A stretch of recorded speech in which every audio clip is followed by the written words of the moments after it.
Dal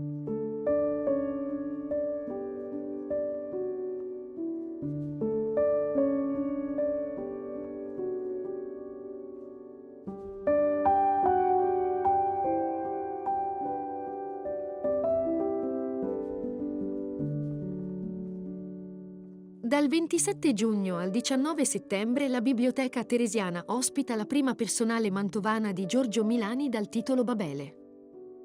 Curata da Francesca Ferrari, Massimo Ferrari e Claudia Tinazzi, promossa dal Comune di Mantova e dalla Biblioteca Teresiana, l'esposizione ripercorre la carriera dell'artista piacentino attraverso 70 opere. I dipinti e le sculture in mostra appartengono ai suoi cicli più iconici, dalle torri di Gutenberg alle Babeli, dai Poetari alle Sindoni.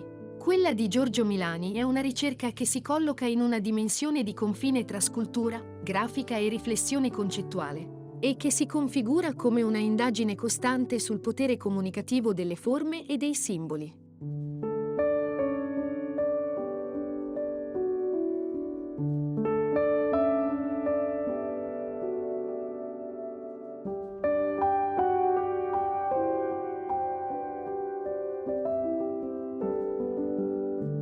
I lavori di Giorgio Milani si caratterizzano per la fitta stratificazione di segni, lettere e alfabeti, reali e immaginari, in veste di strutture architettoniche capaci di evocare archivi della memoria. In questo contesto, Babele diventa metafora della molteplicità dei linguaggi e delle culture, ma anche immagine della complessità del mondo contemporaneo e della necessità di costruire relazioni.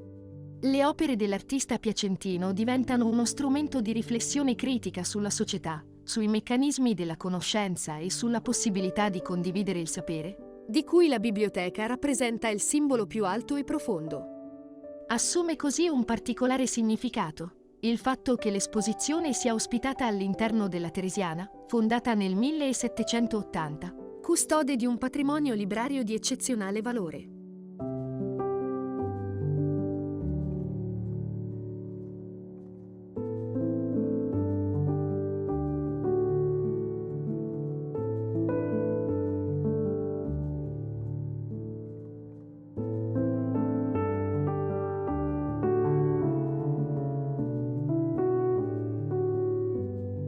Nel breve volgere di qualche mese, il progetto mira ad inserirsi in un più ampio contesto culturale cittadino. A settembre, infatti, entrerà in dialogo con la Giornata Europea della Cultura Ebraica e con il Festival Letteratura. I temi legati alla scrittura, al linguaggio e alla narrazione verranno condivisi attraverso un percorso culturale interdisciplinare, capace di coinvolgere pubblici diversi, favorendo l'incontro tra arti visive e letteratura.